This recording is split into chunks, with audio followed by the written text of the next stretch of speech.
Hi, folks. This is Abel James, and thanks for listening to Fat Burning Man, where we talk about cool health and lifestyle hacks that can get you real results.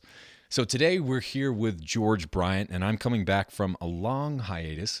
You may have heard on a couple of the other bonus shows I recorded before this, but Allison, my wife, and I back in, last June, uprooted ourselves on purpose and sold our house, our cars, and pretty much everything else. And we've been traveling the world ever since, living out of briefcases, backpacks, and occasionally an RV or a camper van. So it's been really cool. I've been able to finish up my book. I wrote a lot of it while we were in Bali, Fiji, Australia, and living in state and national parks around North America. And it's just been pretty cool to write a book in the woods. And now it's even more fun to come back on the radar, although we're going to Peru and this next week, which should be pretty fun. And then my book, The Wild Diet, comes out April 7th. So less than a month away at this point.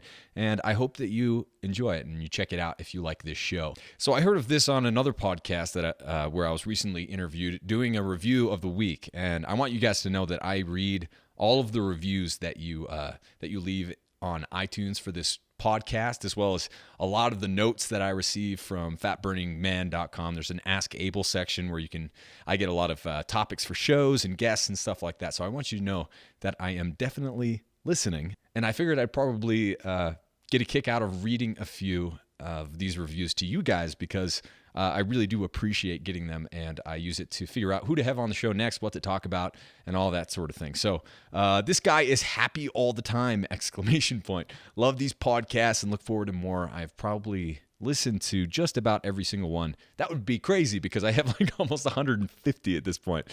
He just seems like a guy that is 100% genuine, totally keeps it real on the show.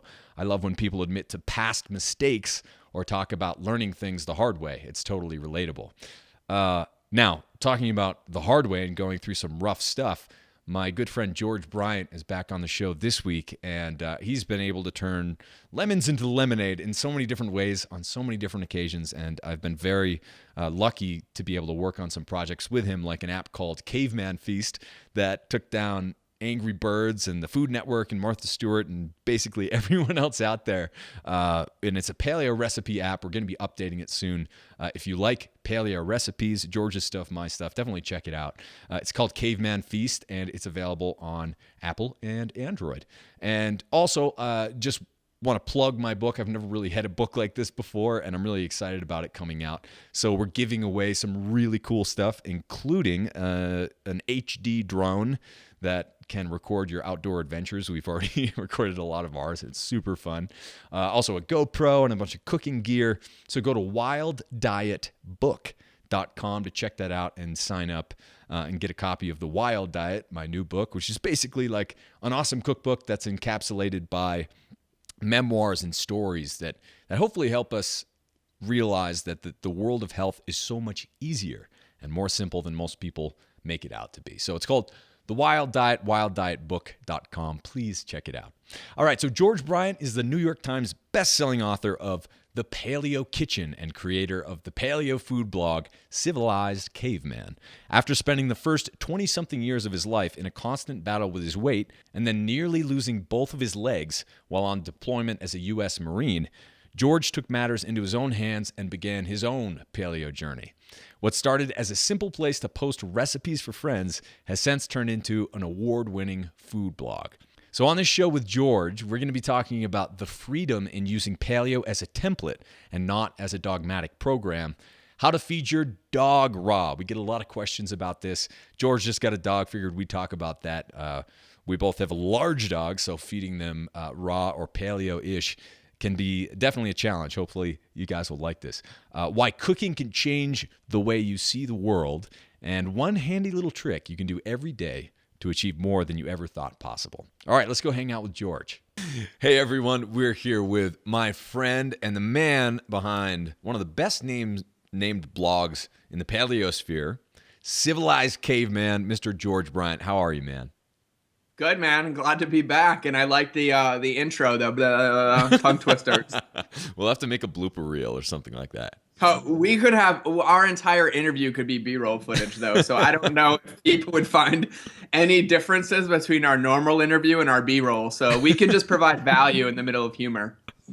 I totally agree with that. But let's start with, so we were talking before the call. You just got a dog, and a big one. And we also have had a big dog for a few years now. And we both get a lot of questions about how to feed not just our families, but also our pets in a way that is aligned with what a pet should be eating, what an animal should be eating, their natural diet. So for a 70-pound dog, that's not easy, but you've gotten into it. No. So tell people, what are you doing? Yeah, totally. Yeah, I kind of dove right in. So just to give everyone a backstory, we rescued a beautiful pit bull about 4 months ago, and she's my service dog for my PTSD.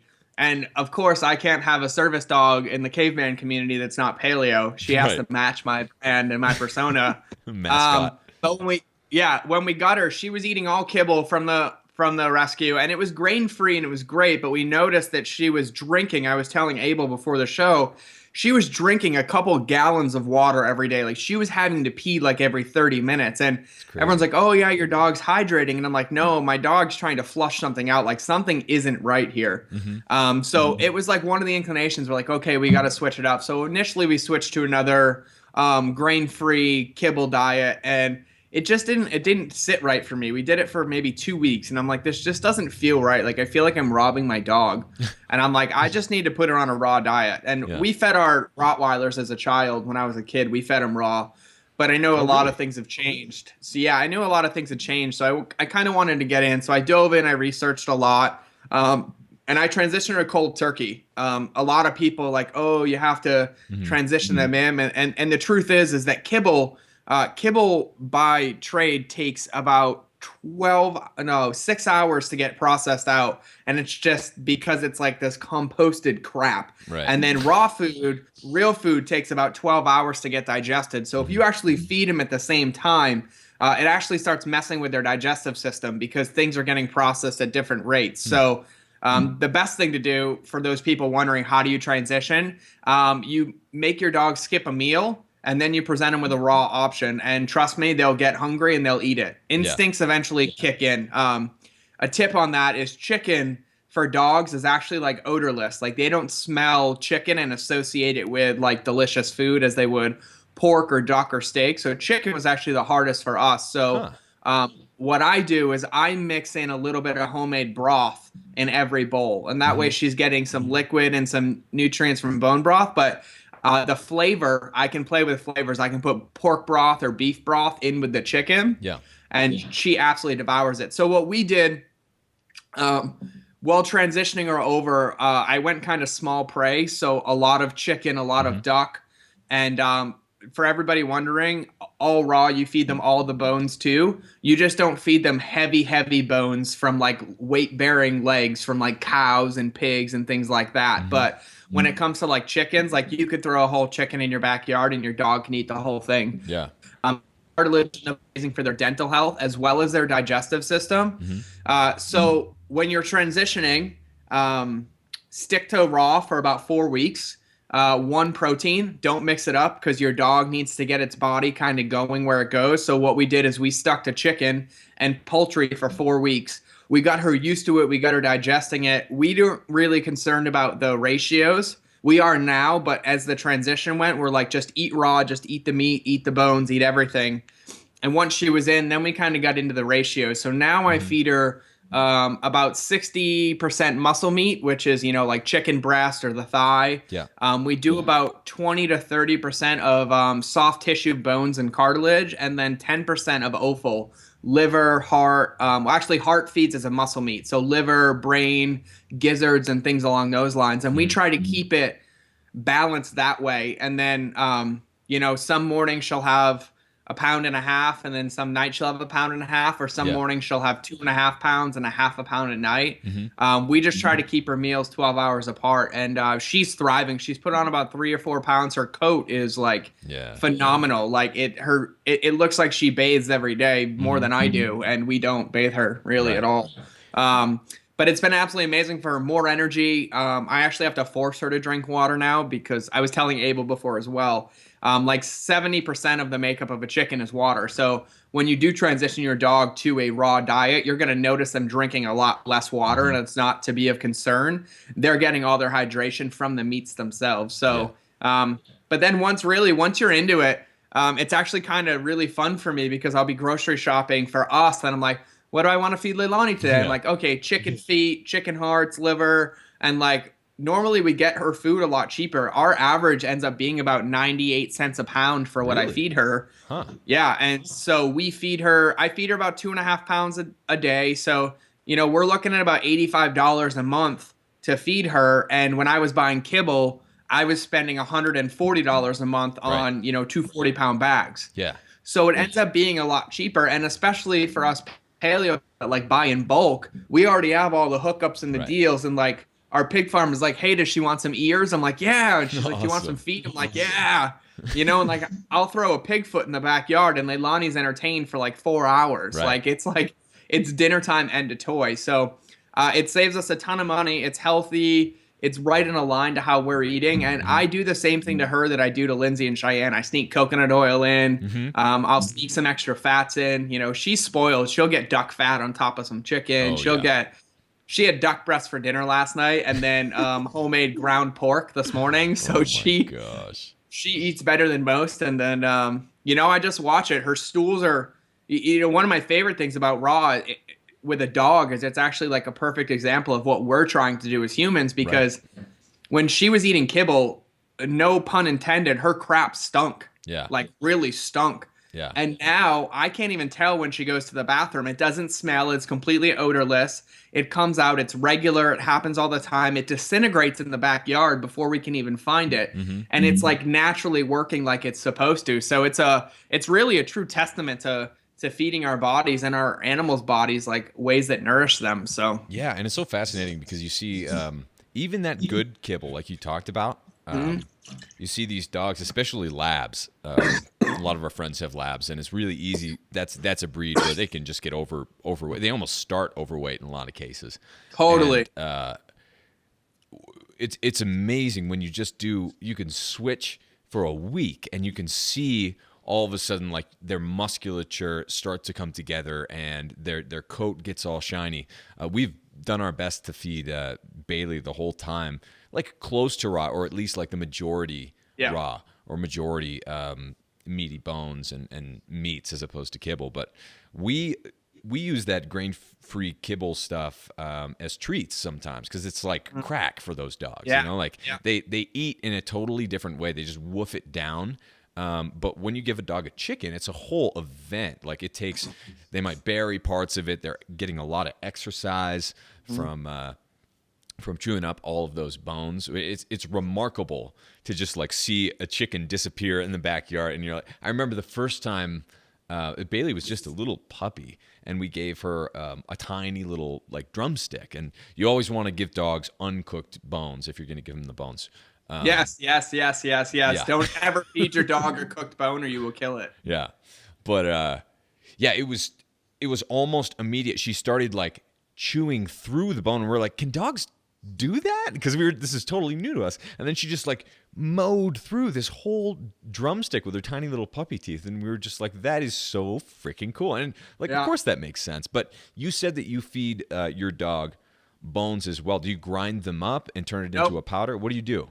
No, she gets whole bones. So what Okay. I do is I just make sure the ratio is equal about what I'm doing. So for 70 pounds, for her to maintain her body weight, she needs about 2.5 pounds of food a day. Okay. So that works for her with her activity level. So I've adjusted because when we got her, she was about 63 pounds Mm-hmm. and now she's about 70. But when we got her, we could see her ribs a little bit, not much, but she needed some weight. So we Yeah. found the happy median. So a lot of times her meals, luckily I can quarter chickens in a way that like she gets a whole meal in one, because if you do like bone in breast, Mm-hmm. you get, like 70 to 80% protein, like muscle meat, but then you also have the cartilage that lines the breast, and then you have the breastplate Yeah. and like the sternum and then the bones that are in there. So I can throw that whole thing out there and she's fine. But yeah, what I'll do is I'll give her, like, if I'm just giving her a breast and there's no bone, I'll supplement with some chicken wings. Not so many drumsticks. I love the wings, and her favorite thing is chicken feet, and they are so Yeah. cheap. Yeah. No one likes them. My favorite thing, like your favorite story is about how you watch Bailey. My favorite thing is when I sent Leilani to grandma's with all the raw food, Yeah. and she started eating a chicken foot in the kitchen in front of grandma. And all you can hear is like every toe crunch, Oh my God. you know, with like every bite. And I've gave like everybody nightmares from Leilani eating chicken feet. So we just supplement. And you know, what I love about it too with them and for us, like to think about from an evolutionary standpoint or a prey model, they call what they eat a raw prey model because raw people grind up the food, but it's better for them to actually have to tear apart and use their brain and use their teeth and It whatnot. cleans their teeth too. And it totally cleans their teeth. You have to be careful though. And one thing when you ask, do I cut the bones or grind them? One thing to be careful of is getting meats that have already been butchered, because a lot of times they use a bandsaw and they cut through bones, which is not a natural cut for the bone. So that'll cause splintering, which can then put a hole in your dog's esophagus or their gut, which is not good. So avoid that stuff. But what I love is that I have the parameters that I want to stick to, but just as beneficiary to her is us switching it up. Some days she'll get bone, some days she'll get none, some days she'll get liver, some days she won't. And it's keeping it like a surprise, just like she would on a wild diet if she was scared. Oh, the wild diet. Look at that. Wait for me to plug Abel's book. Boom, boom. If she was just out, you know, scavenging for her own food. So we just get really creative about it. And like I said, she's picky. Like she's totally my dog. She's like my princess. She turns her head up at things she doesn't like. And I get creative. And like 2 days ago, I noticed she was a little constipated. So all I did was I took some raw pumpkin and added pumpkin to her food, a couple tablespoons, and all of a sudden she's regular again. So it's just watching the signs and seeing what works for her and what works for us, and you know, keeping her healthy. And then sometimes, you know, when I make her broth, like I make broth just for her, I'll put carrots and celery and stuff in there for flavor. And then what I'll do is actually we won't eat those vegetables. I take all the cooked meat off, and then I strain the broth for her, but I'll take the veggies and I'll make a mash of them. And like once a week, I'll supplement her food with those vegetables. And that way they're not going to waste, and it's not harmful to her. It's actually beneficial. And dogs do better with cooked vegetables, especially like root vegetables, because it helps them digest it. And it's just what works for her. It's like crack for her. Like I love that her treat is a cooked carrot. Like you use grain-free kibble when Layla. Our dog loves carrots too. Yeah, she totally loves veggies. It smells like a cooked carrot that was in her broth. Yeah, it's like crack. It's like catnip for a dog. She's running circles around the yard, and I'm like, well, okay. Like I need to get my daughter this excited about food. Like that's where we need to be. Like I need our kids dancing for carrots, not just our dogs. Yeah, and it's so. I didn't know this until I started like researching the raw diet and the natural diet, the wild diet for pets for my book, but. Like feeding dogs cooked vegetables and kind of fermented type fruits makes sense, because they would be eating, you know, rotten apples that have been fermenting off the ground, or rotten fruit.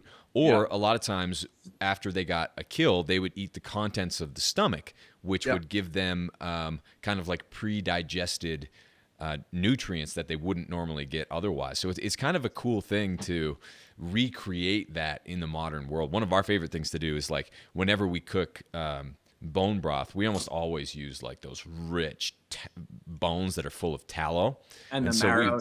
It's the best. So it's like a tallow from the outside and then marrow from the inside combination. So we have these multiple layers, especially once you let it cool.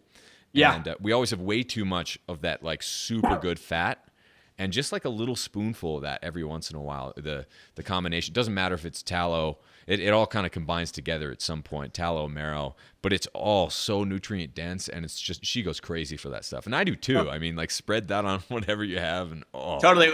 Every time we go out to eat, we always tend to get marrow, you and I remember our birthday dinner, we had those huge bones coming out.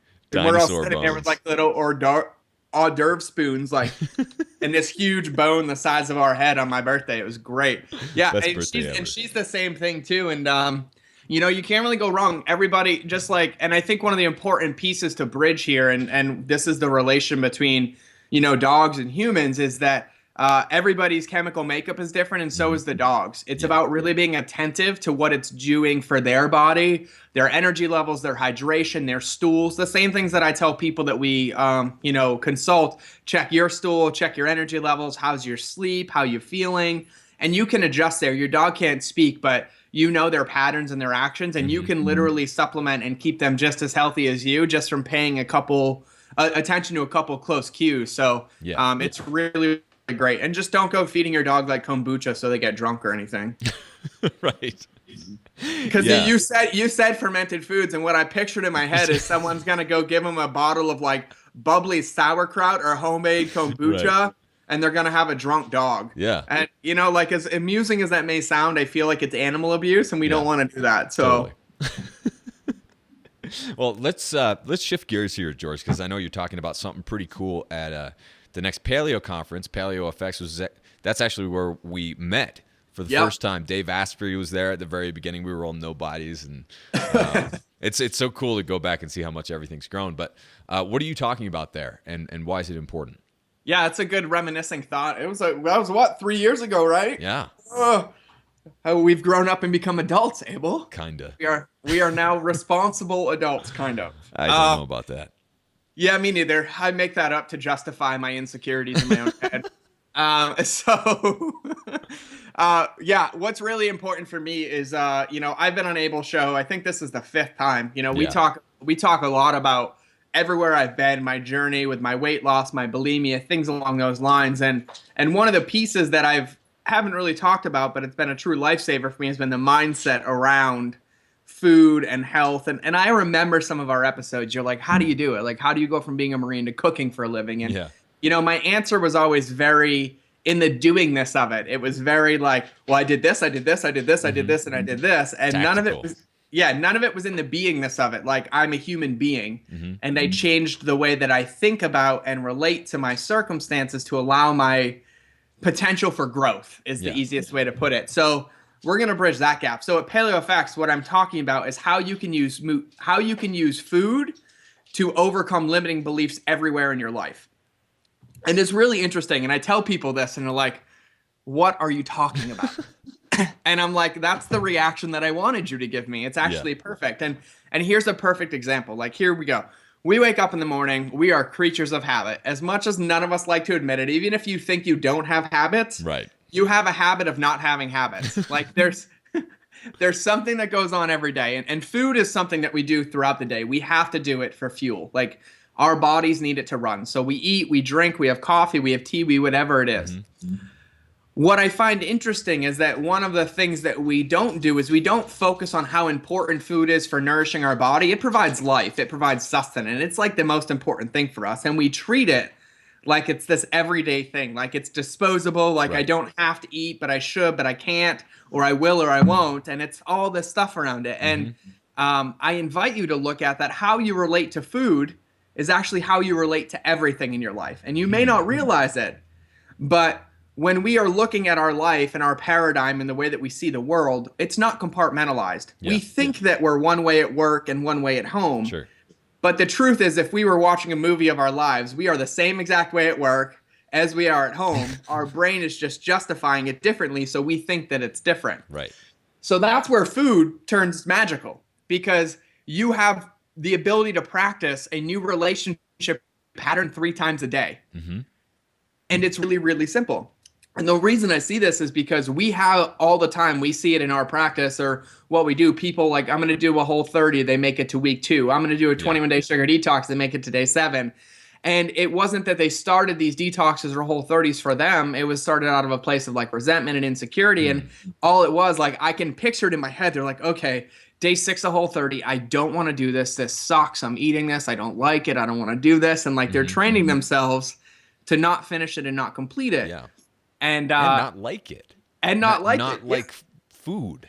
Totally. And it's all how we condition ourselves. You know, the power of our language aligns our subconscious intentions to create what we talk about. So what it provides us the opportunity for is to look at something, whether it's food, like let's use water, for example. I drink a lot of coffee, like, hello, coffee.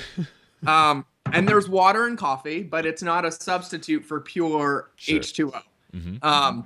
And one of the things that I like to focus on is drinking more water throughout the day. So the opportunity for me, it's like I wake up in the morning like, oh, I'm gonna drink more water today. Like I'm gonna be healthy. I'm gonna drink more water today. Something always comes up. I'll be throughout the day, oh, it's fine. I'll just have another cup of coffee. I'll drink water later. Or, oh, I'll drink water later before I go to the gym. Or, Right. oh, I'll have it here. And I never drink water. And everyone's like, well, it's fine. It's just water. But the difference is that I do the same thing in my business and my relationship. Oh, honey, I'll get to it later. Yeah. Oh, honey, I'll do it soon. Oh, honey, I'll do it later. And I forget about that, just like I forget about doing the email for work or picking up the phone and calling someone back. And I realize that I have a pattern around not following through with my word because the simplest of tasks, drinking water, Yeah. isn't important enough for me to complete.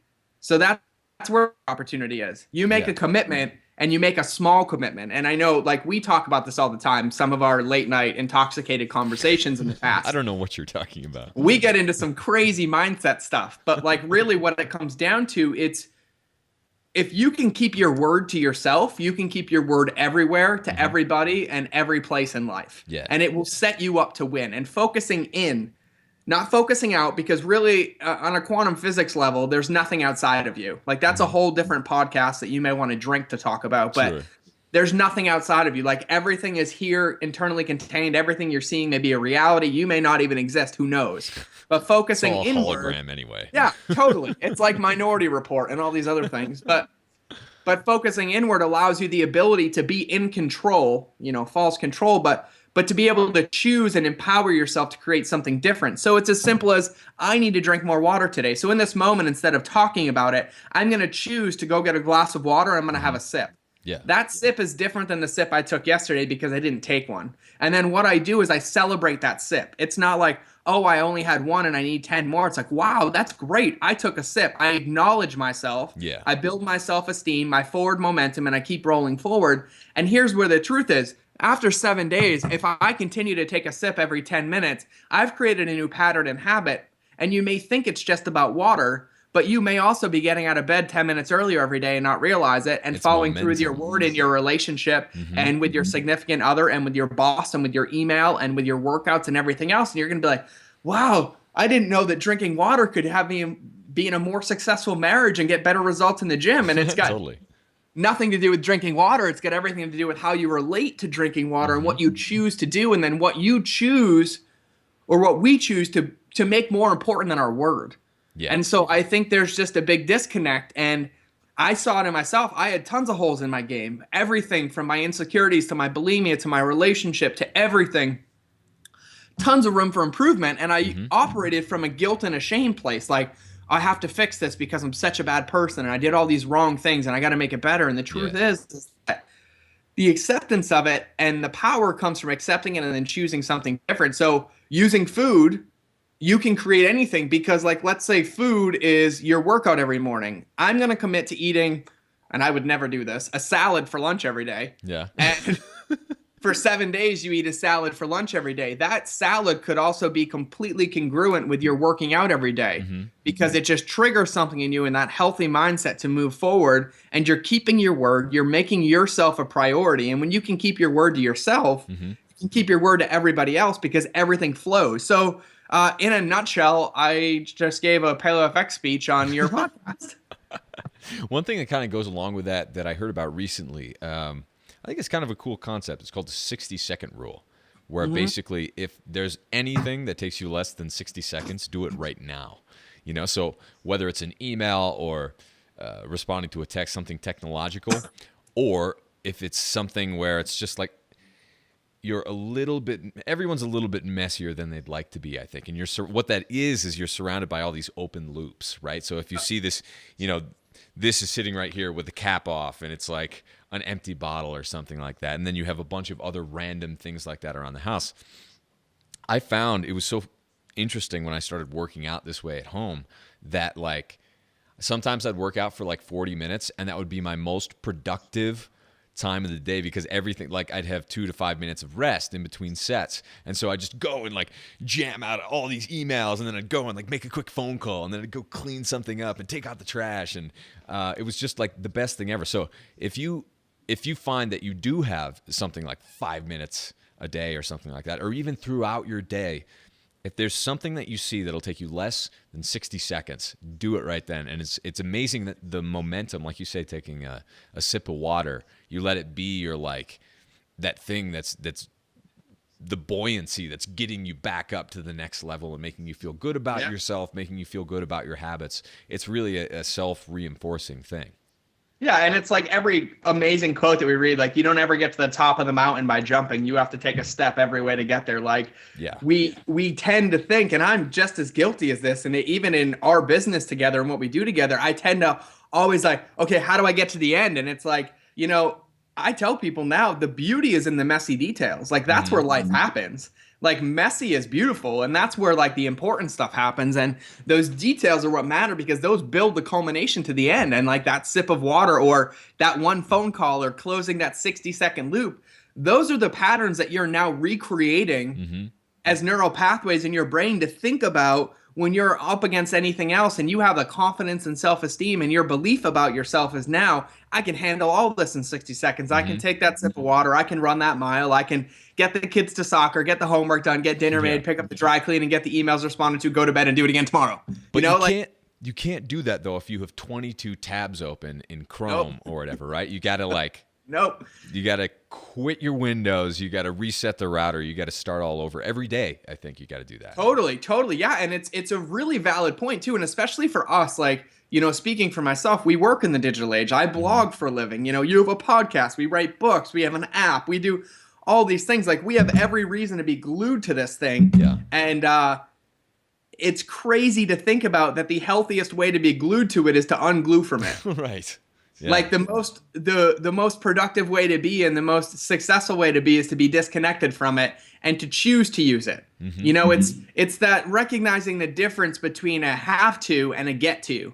And we get to do things. And I invite you that if you feel like you're going through life and there's have tos, that you get to take a look at and cut the fluff, because life is about enjoyment and happiness, and you get to. And when you get to, that's where the power comes in choice. And when you can choose anything that you want. You can choose to create yourself to be the next Richard Branson or Oprah, or you can choose to sit on the couch and eat Cheetos. Like, it's really up to you. And they as long have as whole grains in them now. Totally. There we go. They're probably gluten-free too. And but when you choose, that's where the power comes from. And it's not look at that slob on the couch. It's like, no, I choose to be the slob on the couch, or I choose to be something else. But it puts you in a responsible mindset. And then when you're in that responsible mindset, you're responsible for everything that you're creating around you, your relationships, your friendships, your work. And when you're in that place, and you're always in inquiry, like, wow, that woman or that guy was really mean to me. And then I'm like, how was I being that actually allowed them to talk to me that way? Yeah. Like, what was missing from me energetically? What was missing from me in how I show up? And it's like, well, maybe I could have been more passionate, or maybe I could have been more empathetic. And it's not from a right or wrong place. It's just from this open inquiry. It's like from the 2-year-old mindset. Like, when you're running around as a 2-year-old or a 3-year-old, you'll see 2 kids, and one of them will run up and punch the other one in the face, and they'll cry.